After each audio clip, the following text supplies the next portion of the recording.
Welcome to the Nobody Told Me That podcast. My name is Teresa Duncan, and my goal is to share information that you probably weren't thinking about. I love preparing my friends for situations that may come completely out of the blue. I also want to share with you many of the tidbits I picked up over the years.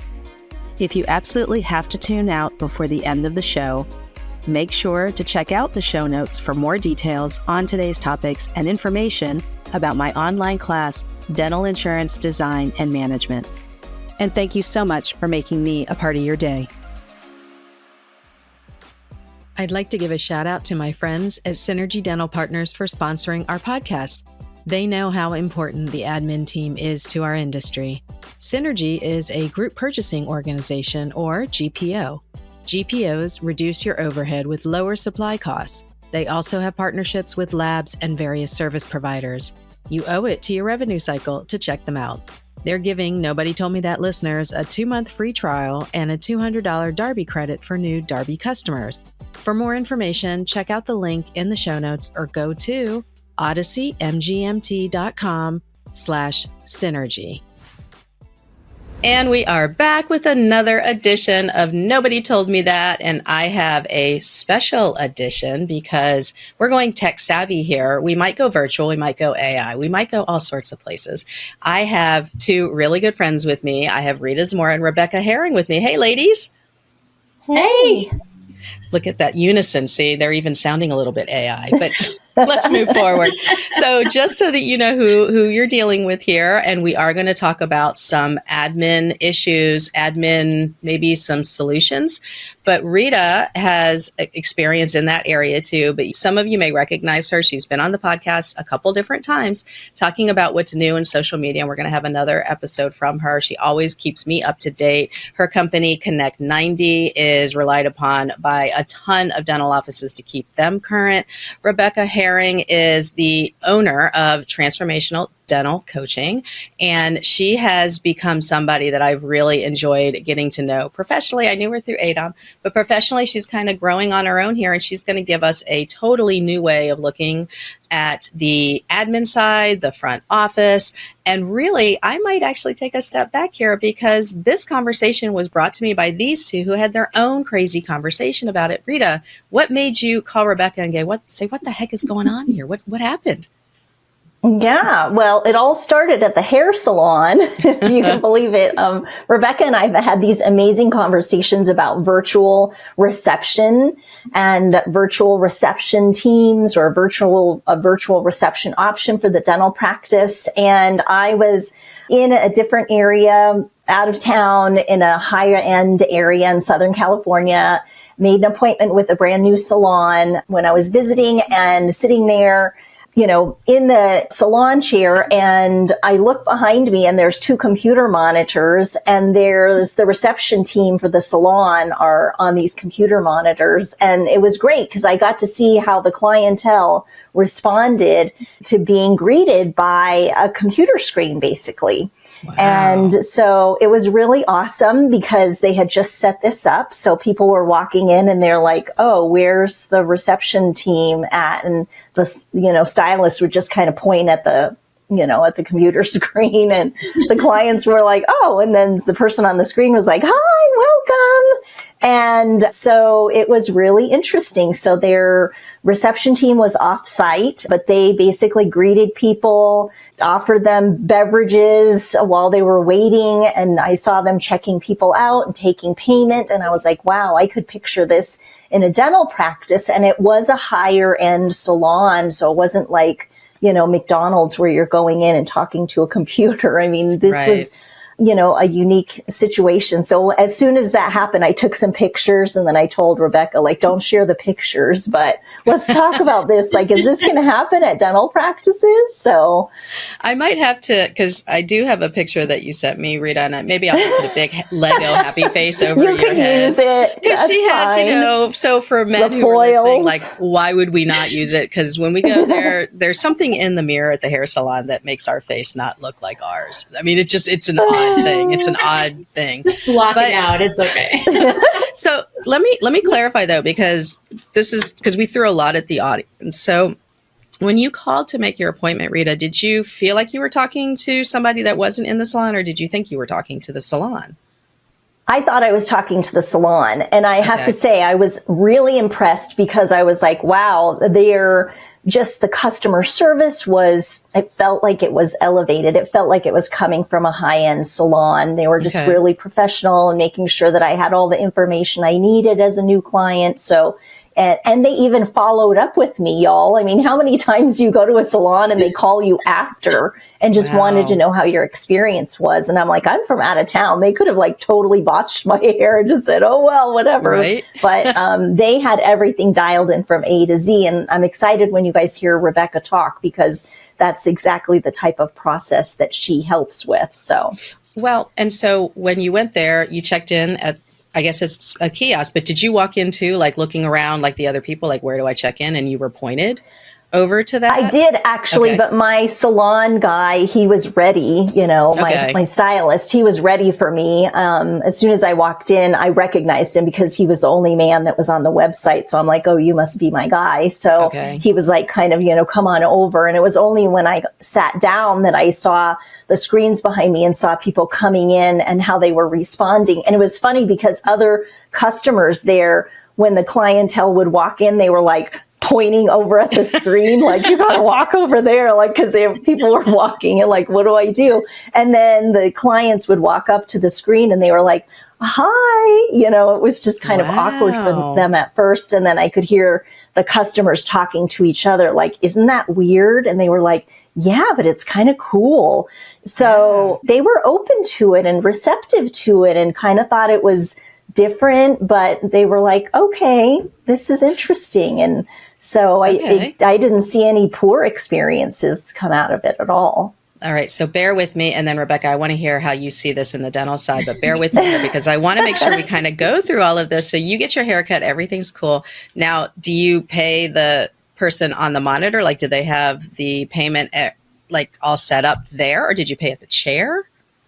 Yeah, I paid at the monitor. So I walk up and she's like, can I help you with the next appointment? Blah, blah, blah, and I was like, no, I'm just visiting. And she's like, are you going to, pay with your card? And we know now, we're trained. It's like, you see the black box there and you stick your credit card in and that was it. She's like, have an awesome day. And, it was great. Wow. So and she was dressed up nicely. Like she was dressed as like if she had been there. And they had, although sometimes they don't look great when they're there, but okay. Yeah, no, she was all, it was a higher end of people listening know where Carlsbad is in Southern California. It's a beach town. And they had their logo for the salon in the background for the team that was there. And every once in a while, one of the gals would pop off the screen and have like a placeholder there. But there was always someone there that could help. And so it was just like having a live person in the salon, but these women were obviously working remote and, we're obviously taking care of other things like following up with patients, I say, but clients, like the follow-up call that I got and that sort of thing. All right. So I know you called Rebecca. So tell me why you called Rebecca. Why is Rebecca your first call?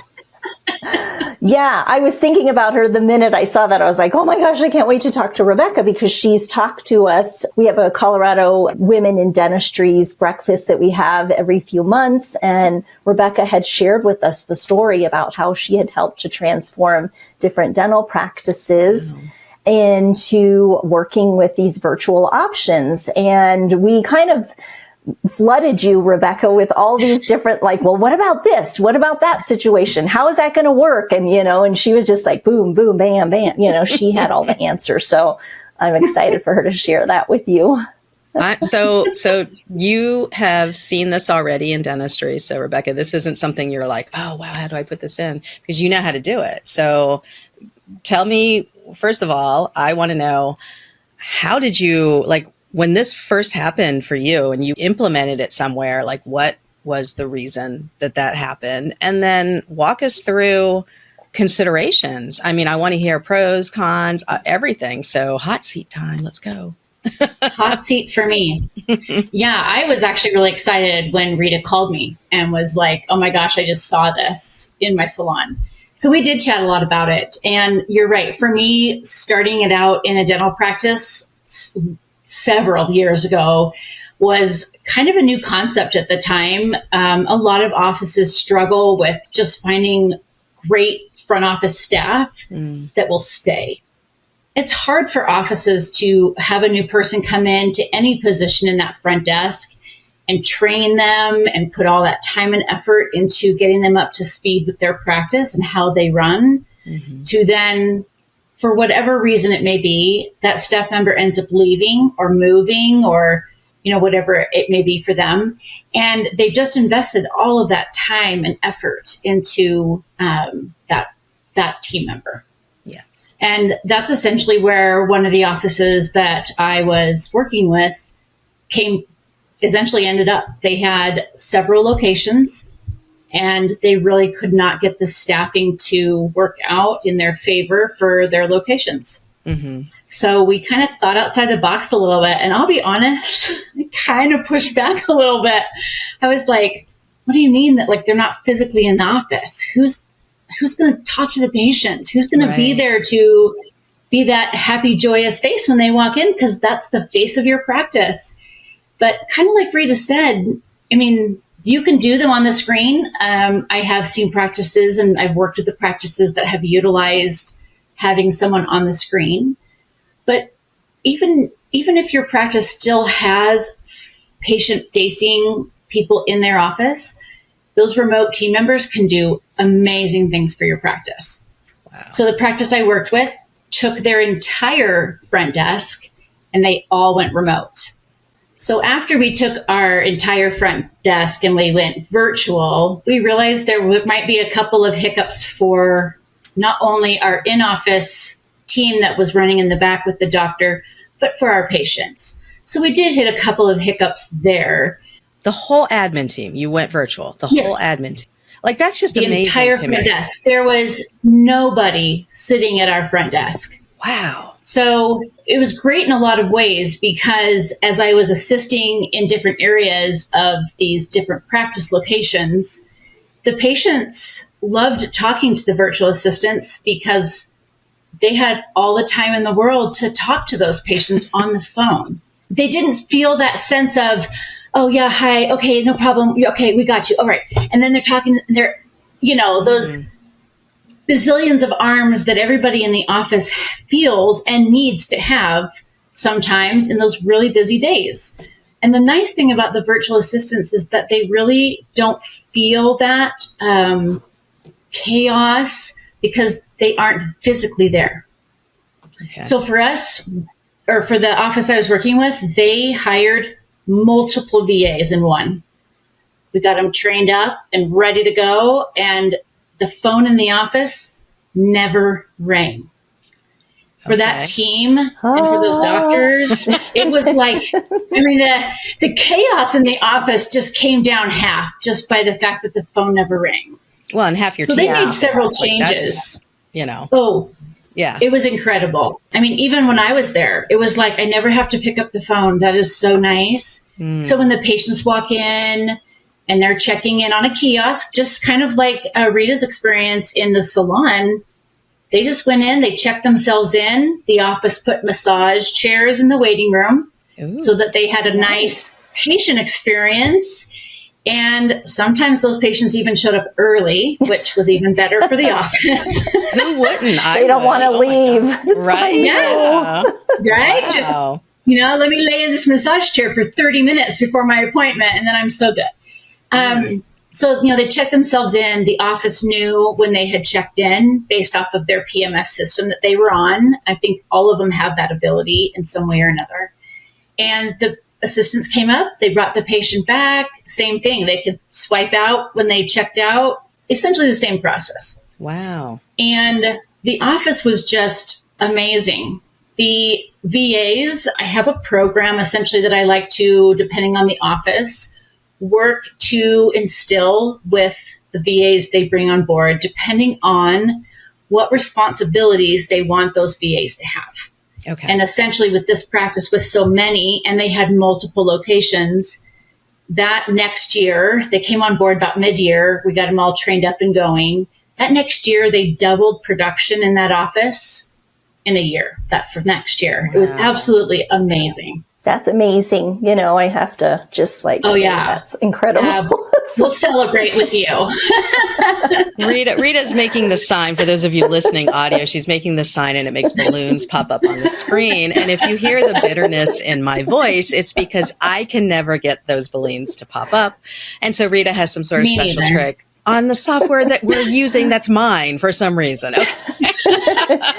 No, but it is amazing, Rebecca. When Rebecca said that during our women's breakfast, when we first heard about it, we were like, wait a minute, what? And we made her dial back to square one so we could hear it all again, because that's incredible.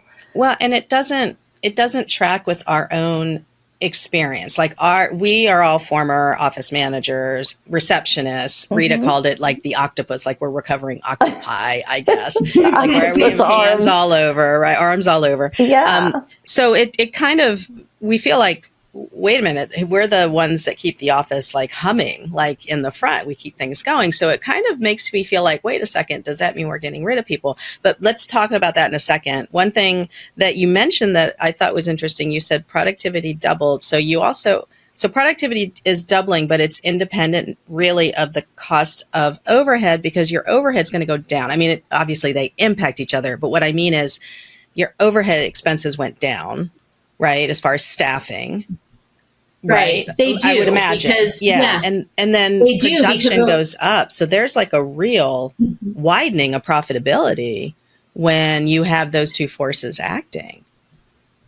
You do. Because those virtual assistants, again, they aren't in the practice. So all they're doing is focusing on what you want them to do for your practice. Okay. And if that is, I just need someone to help me answer the phones and help keep our schedule flowing, keep it full, make sure you confirm with the patients. Are they coming in? Do they have any questions? Are our lab cases even here, right? Simple things like that just help the flow. That's perfect. If you just need someone that you're I want someone who will do my insurance verifications, put them in our PMS system and verify, throughout the year. That's all I need someone to help me with, because it's the most time consuming. Yeah. Great. They can do that for you too. What's even more amazing of working with an offshore virtual assistant is they will work whatever hours you want them to work. So when it's the middle of the night for them, they'll work in your office for generally your working hours. But when you think about it, insurance verifications a lot of times can be done anytime, because you're remoting into a portal for the insurance company. Sure. So if you want them to reverse your hours and do it for them, which is the middle of the day for them in an offshore country, they can do all of that while you are sleeping and have it ready the next morning when you come into work. There's so many pros in that way. So let me just, because I want to hook into something that you said, you used the word offshore, which I know instinctively just from talking to people, some people are going to be like, I don't want to send my stuff offshore. And that's you're right. Absolutely. You're right. Absolutely. And there are issues with going offshore. If you are dealing, let me just get real technical here. This is where Rita goes, oh my gosh, I'm so glad I don't do this. But when you're dealing with Medicare Advantage, when you're dealing with Medicare and Medicare Advantage plans and even Medicaid plans, certain states, there's guardrails around if you have overseas staff touching patient info and anything that has to do with that. And so if you look at the fraud, waste, and abuse trainings for those, there is a special attestation that Delta has if you are employing third-party billings that are offshore. So that doesn't mean you don't do it. It just means that just know that that's a regulation. But you could do offshore. I know you have resources. We have other friends doing offshore. We also have a lot of friends that are keeping it in the States, and that's totally possible too. So don't hear offshore people and think, okay, well I'm not doing that. It's something that I think we can't ignore anymore, and we can keep it onshore. We can take it offshore. That's not it. Let's listen to the message of what we can do. But I think one thing that I know as a former octopus, I'm thinking, okay, what am I going to do with all my arms if I'm not doing all of these things that are being outsourced or taken off site? Is this replacing anyone? Who's going to come up with treatment plan estimations? Who's going to do the submitting of the claims? So when somebody is listening to this and their real fear is I'm going to get replaced, there's a lot of things about that what is your conversation back to them? Because this has got to be something you've been discussing. Sure. And these are conversations, generally it's either with the office manager or it's the owner dentist, right? And the intention here is not to replace someone in your practice. It is to enhance your team and to make them more effective, right? When you hire offshore, I want to make sure I address some of the things that you said too. I work with companies that have taken their offshore team members and work with them and speak very, very good English, and that they have gone through HIPAA training and PHI training. So they understand that when they're accessing this information, they are held to the same standard as we are here in the United States. That's important to the company, of course, as well, because if anything happens, they don't want to fall back on them or their employees either. And some of the businesses I work with go through their own training and understanding with their offshore team member as well. And that's fantastic. You should. But we don't want to replace anybody. But offices that get really busy, or they've got several doctors working in a location, that's a lot to ask for a team member, or even two, right, in the practice, to try to do all those insurance verifications and breakdowns on a yearly basis and some of those kind of things. So it is nice to know that you can hire someone that isn't going to, I think Rita was sharing with us earlier that California's hourly rate right now. Wage, minimum wage is like $20 an hour. I think it's $20 an hour now. Yeah. So, which, as a business owner, myself, and, thinking of dentists and their reimbursement from insurance, as you know, Teresa, is just getting a little harder and harder. They want to grow, they want to provide for their staff, and they want to do nice things for them, and they want to treat them well.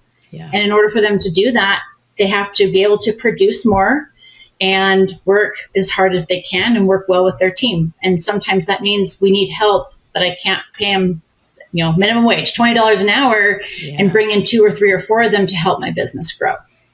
Or if you can't find anyone, even worse. Teams, they're short-handed. They cannot find the help. And that's why I think also, Rebecca, so many of us were like, oh my gosh, we need to hear about this, because what about those teams that just can't find any help, Yeah.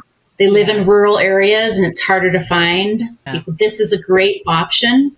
But I don't discredit wonderful people that I know and work with, even here in the United States, that employ remote people within the U.S. So it's not like you're losing, or taking anything away from businesses here in the U.S. if they want to work with someone remotely here locally. And if they don't want to do the offshore thing, because that was a big concern too during our breakfast when we had this chat. We were like, you can see there'll be a group of doctors that's like, I absolutely don't want to do it. It's too far outside their comfort zone. So you have a lot of different options. Absolutely. Yeah. Well, and so believe me, to a newer dentist coming into the arena, of course, this is going to be like, whoa, I didn't even know I could do this. But for a solo or a smaller practice, maybe 1 or 2 locations, but a small practice, not affiliated, this is not their norm. Like, this is probably something that they're struggling against. But when you talk to multi-location, when you talk to affiliated practices, DSOs, Rebecca, you know this area really well, they embrace the concept of call center. They embrace, a marketing, offsite marketing. They embrace the whole offsite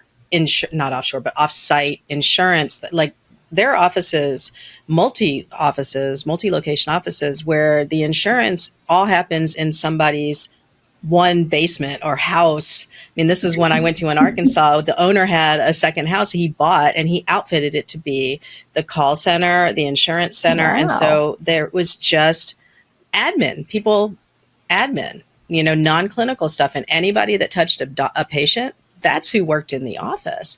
And one thing that he said to me, which really was really interesting, is he said, I built out these huge offices.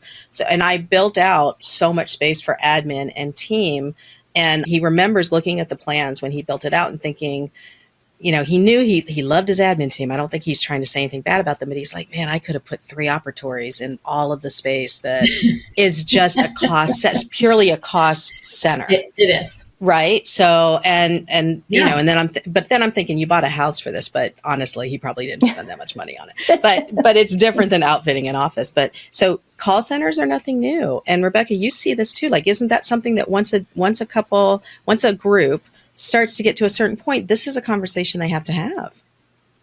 It is. And, sometimes the dentist will start with their practice, even like 15 years ago, and they're like, oh, this is a huge admin area that I've created. And then they start to grow and their business gets bigger and bigger. And they realize, like, I never would have imagined that I'd be so big that I need more area, right? More computer area, more workspace for my front office admin team. And I don't have it, and I don't have any way to create it. Mm-hmm. And so, yes, I don't know that the answer is buying a huge house for your whole admin team. It wasn't huge. Believe me, it wasn't huge. I mean, that's awesome.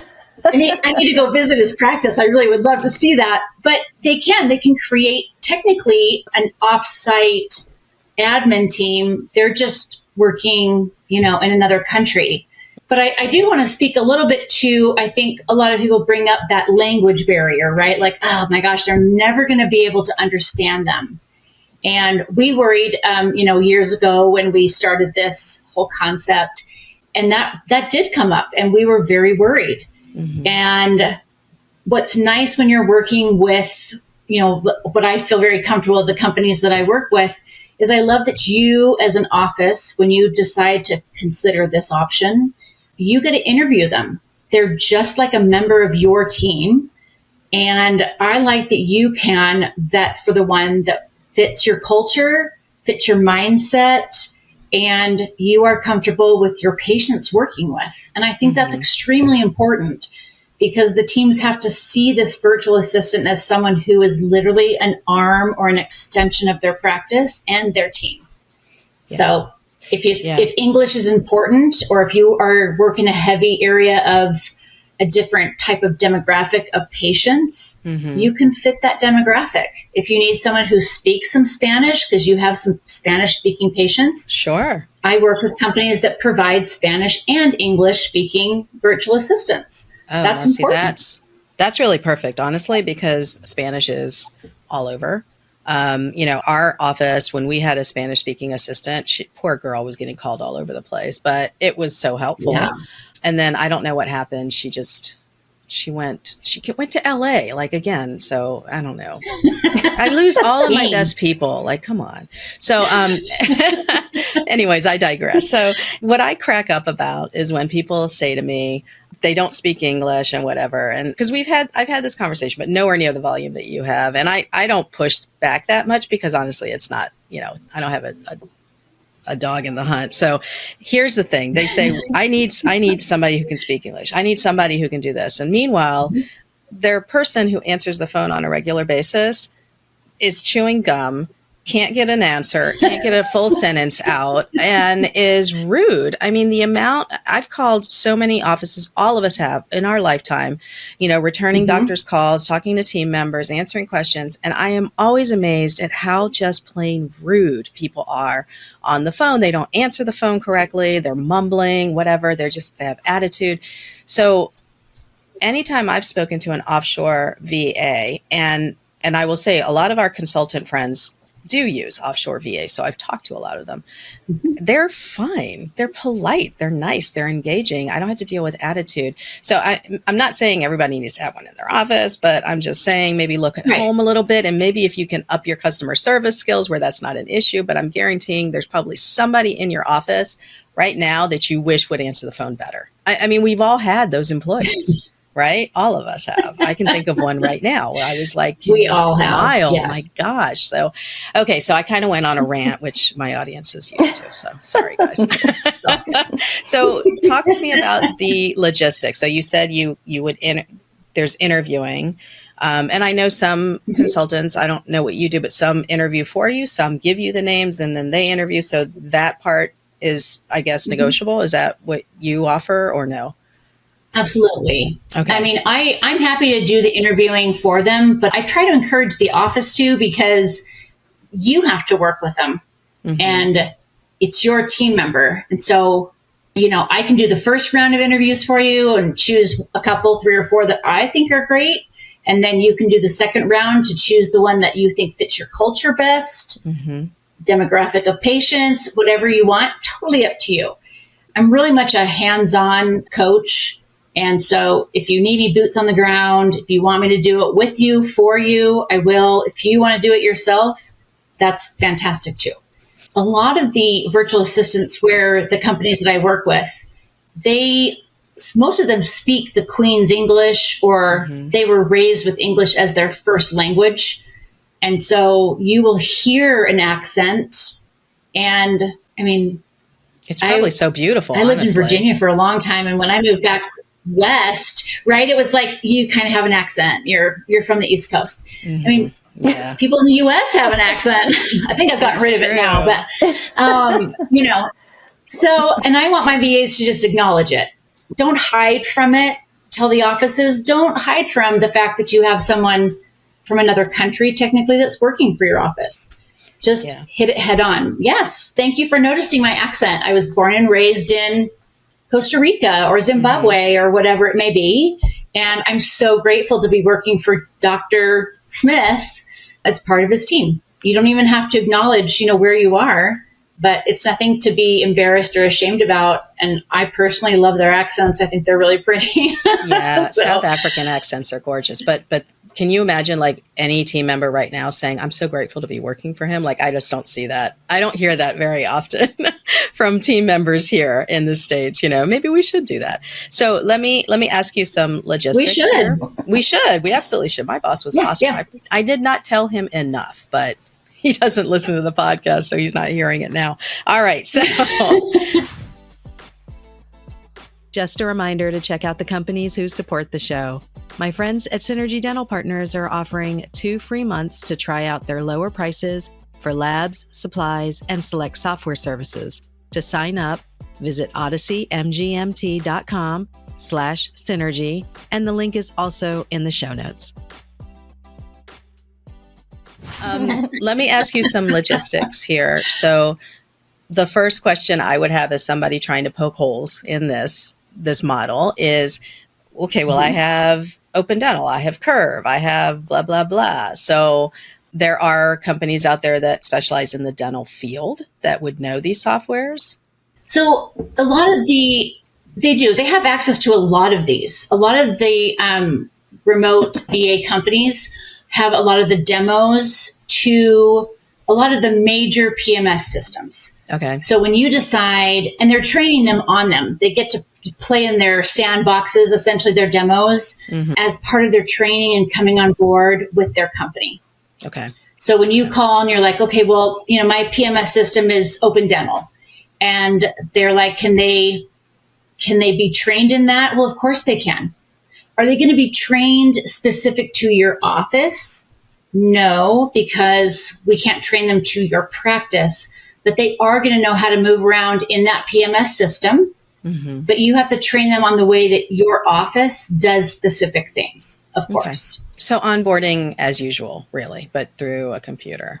And okay, so right. Most of the time you have to have, of course, you have to have your HIPAA BAA. You have to have all the employment with the agency, whatever. So I'm not going to go into that. But talk to me a little bit about the technological concerns. Are we providing a laptop? Because if you send Sally from your office home to work from home, a lot of people don't realize this. Sally needs to have her own laptop from the company with nothing else on it. Like Sally can't just fire up her laptop that she plays Farmville on or whatever is on Facebook. Like that's not what should happen, right? Never even heard that one. From an IT point of view. So I might be dating myself, but Farmville was like the thing back in the day.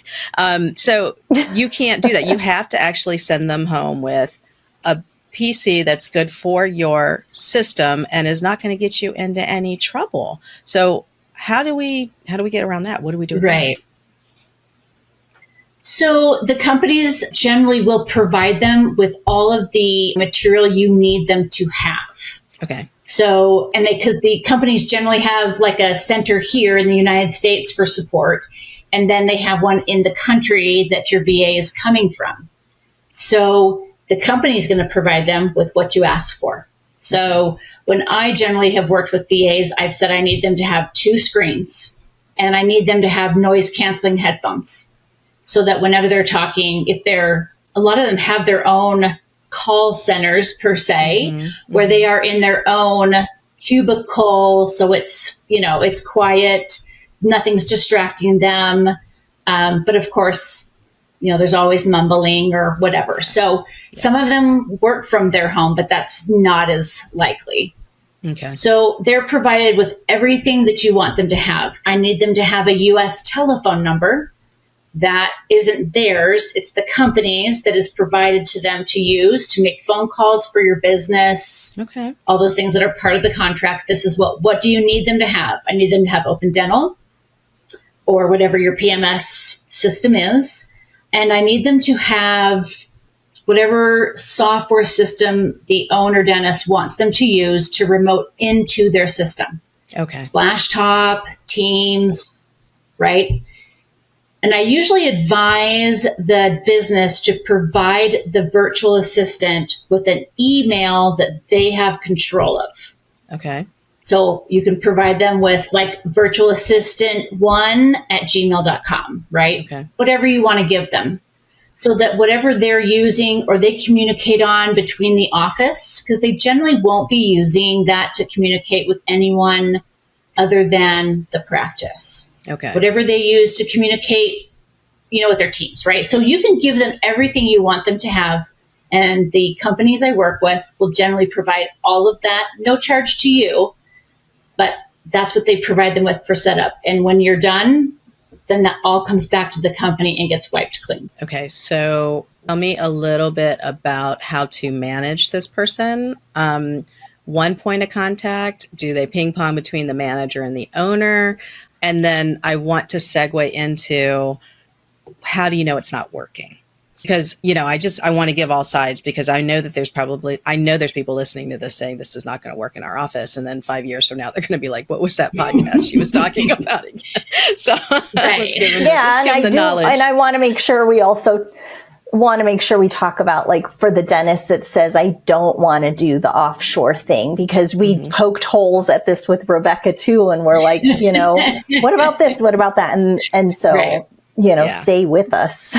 Yeah. I mean, and there's a lot. And this is why I generally will let anyone jump on to a free consultation with me to talk through it. Because as you realize, especially like Rita said in this morning meeting, I think we went for like 2 hours and we just like, everybody was just like boom, boom, boom. And it was like, That's of course, everyone's office is different and needs and that's why it is pretty much it is kind of an individual call because I really, tell me what the situation is. Why do you want to go down this path? Those kind of things. So, and I totally forgot your question. Sorry. Oh, that's okay. That's okay. No, it was, tell me a little bit about the point of contact.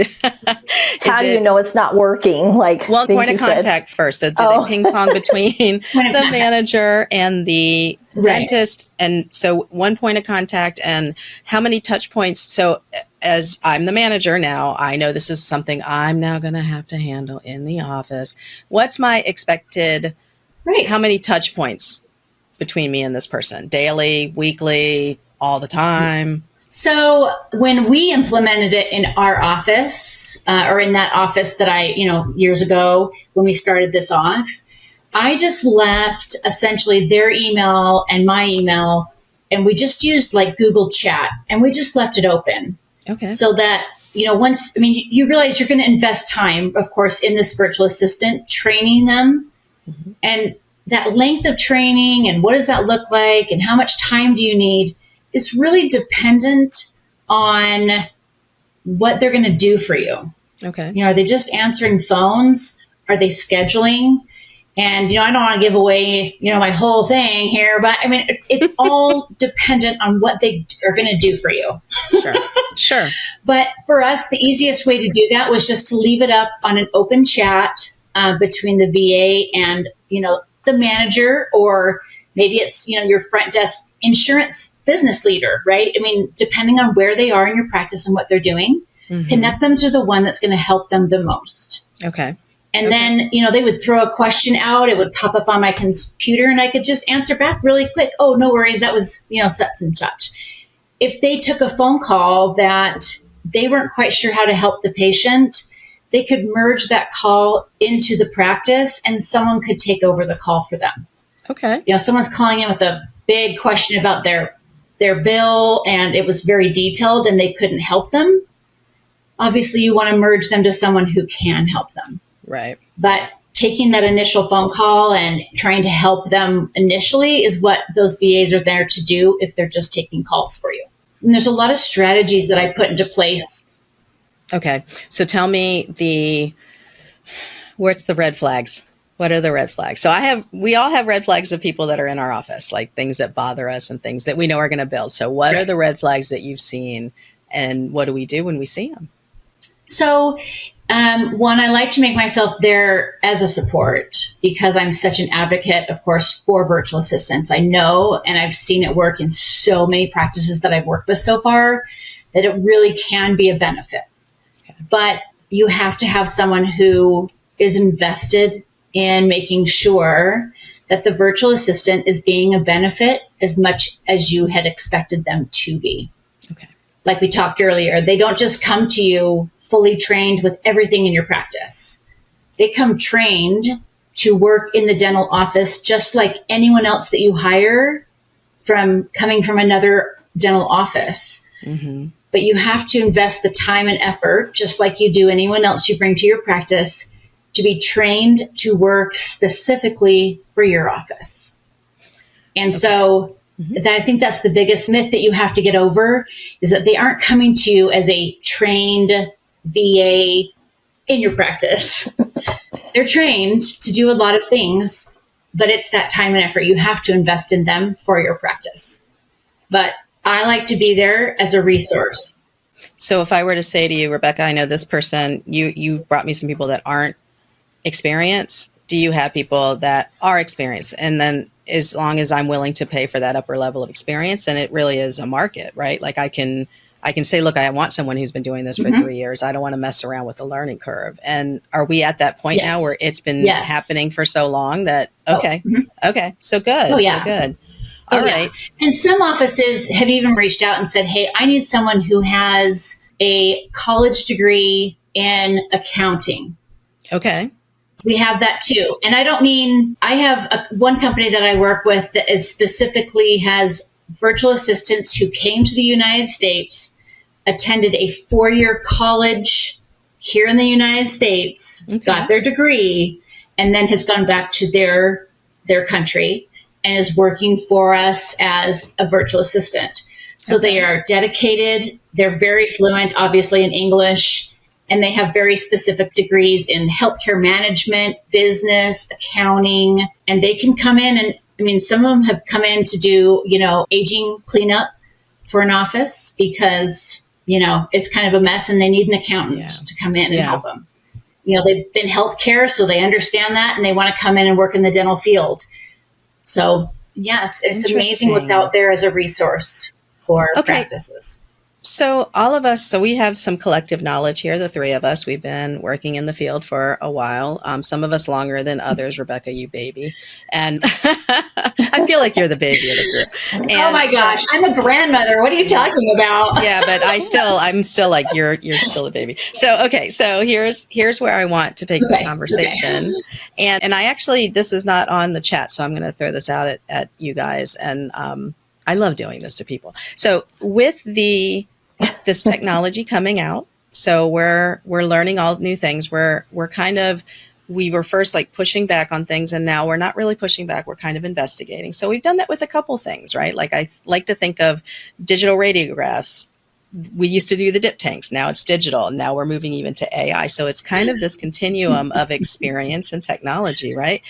For admin, for marketing, for receptionist, front office, is there like a vision of the next, like 10 years, fast forward 10 years, maybe not even 10 years, 5 years from now, you walk into an office. Rita, do you expect to see a virtual receptionist? Rebecca, do you expect to see no front office? Do you expect us to do all of our interactions through chatbots? Do you see something that is really feasible within 5 years. What do you see? What do you say, Rita? Yeah. I mean, I'll dive in and say I've already seen it at the salon, and that's an example. And that some people might say, well, that was a hair salon. That's not a dental office. But, Rebecca, there are practices too where patients are walking in and there's no reception team and it's just a kiosk, right? And they're checking that in. So I think we're going to start to see that in a lot of different, patient healthcare scenarios. And that's why I really wanted to have this conversation too, because I think forward looking, things are going to change. And I do want to say, like, when I started working in a dental practice, I started as a file clerk. I mean, that position doesn't even exist anymore. That's true. Because everything's digital now. There's no need to file charts. Like, that was a part of like the part-time thing where you're pulling charts and like getting them ready for the patients that are coming in and doing follow-up and stuff. So, and different things that I've done throughout the years in the dental practice. I mean, those roles don't exist. And likewise, my career today, social media management and consultant, that career did not exist when I started working in the dental practice. So I think we have to look at, where things are going and evolving and changing and learning about it. Some of these things you might be opposed to, and you'll find a different way to make it work for you. But yeah, that's my spiel. Well, now what about scheduling? Would you guys prefer to schedule without talking to somebody at the office? Like, if put yourself in the patient's shoes, do you want to call the office and make an appointment, or would you rather schedule online? What's your preference at this point? I would much rather schedule online, just like I would rather pay my bill probably at 9:00 when I finally sit down at my desk at home, right? And it's like, I've got all these bills to pay. And it's like, can't I just go online and just go, yep, and I did this one and I did this one. Okay, great. I'm all done paying my bills. Yeah, for sure. I mean, most people are working during the day, and that opportunity that they have to finally sit down and do the things that they personally need for themselves and their families is generally after work. I think the day is coming where having access to your patient records, I mean, a lot of medical is already here in that realm, that it's all available to you at your fingertips digitally. Your doctors send things to you digitally through your patient portal. And I think we're going to get there with our dental offices too. We should. And I think that we're headed there. So what happens to the customer service? What happens to the Nordstrom philosophy or the Ritz-Carlton philosophy? How do we still because I know this is what people, let's just say the three of us, very personable, probably we're very personable at the front office. When I talk to patients truly enjoyed, we had fun, right? Is that just not necessary anymore? What happens to that? I don't think that it's not necessary. I think that every owner has a different vision for their practice. Okay. The office that just took the whole thing and went virtual, their demographic of patients wasn't about that personal interaction and touch. But an office that I'm currently working with, we're making a 5-year plan for him and growth. And, we mentioned the idea of, do you want to consider a virtual assistant that can help you behind the scenes, right, of your practice? And he said, no, I want a personal touch every time with my patients. He wants, he's a fee for service, high end cosmetic dentistry. And he's like, I like the idea, but I want every time that someone talks to my patient to be an absolute personal experience every time. So interesting. I think you're still looking at every realm under the sun, but all of his patients can schedule online if they want to, pay their bills online if they want to, but they still have a personal touch when they call the office. So, Rita, does this mean that the personality of the dentist now is going to be front and center more? Like, if my doctor's not relying on me to wow them and charm them at the front, I might be doing it through a computer screen. Now, is there a lot of pressure on the dentist to be super personable, and maybe they get on the Instagram reels to really put it out there and become this personality? I know this is something Rita and I always talk about, how far do these dentists need to go to be on, social media? Is that an area they can step it up? Well, I think patients always expect to have a personable dentist. So I don't think that's going to change. And what I like about this is that, I think you can provide an exceptional digital experience for patients. I really do. And I think that, Rebecca, you're really architecting, all of these different scenarios depending on what the dentist wants. If they want to offshore, if they don't want to offshore, if they want highly personalized, if they want hire people only from their town or whatever. But I think that we can get a higher level of customer service. To tie it back to the opening conversation about the salon, the way that they handled everything on the phone was amazing. And it probably was because they weren't greeting people as they came in and answering the hairstylist questions about, the billing and, trying to take someone's payment or whatever, doing the octopus thing, so the more that we can, delegate out these different processes, I think we can provide a more elevated experience. And I think also people today are used to, even more so, after COVID, that you might be talking to a chatbot. I thought there was a survey I saw recently that said Gen Z, they would prefer to speak to a chatbot than a real person. Wow. Like they don't want to have a conversation with another human on the phone for sure, but they're fine having a conversation with the chatbot. So the expectations are changing also. Wow. Yeah. All right. I think circle back, to the beginning of the conversation, which was Rita's experience in that salon. And like you said, that follow-up call the next day. Yes. And some of that, like we talk about that Nordstrom and that Ritz-Carlton experience and making people feel important and like I guess maybe like you're Hollywood famous, right? Like it's important enough that my dentist called me the next day and followed up. Those are still things that I think have gone a wayside a little bit, and I think can still come back and give you that personal touch experience that I think dental offices, don't necessarily do, but they can when they have the right team support in the practice. Those phone calls to follow up after, really tough oral surgery cases or implant cases. I think patients appreciate it. I think we've kind of passed by that a little bit, but yeah, that's Nordstrom, Ritz-Carlton experience that even in a digital world, you still can have. I 100% agree with that, Rebecca. Yeah. That is such a good point, because what I have noticed with as busy, and especially in a very heavy PPO office, one of the conversations we always have is you have to pay more attention to your marketing, even your internal marketing, if you're going to go out of network. But one thing I just assumed, because this is what we did, is anytime a patient had an injection, we called to follow up on them. And we also called new patients. We sent a card. We also called new patients just to, see if they had any follow-up questions. But as you get busier, people have said to me, we don't have time to call anyone. Like, do we have to do this? And so I think you're right. I think that has gone by the wayside, and it's such a simple thing. And honestly, nowadays, you're almost guaranteed they're not going to pick up the phone because, like Rita said, nobody wants to talk. So that's even better. Like, I can leave a message or send a text. That's great.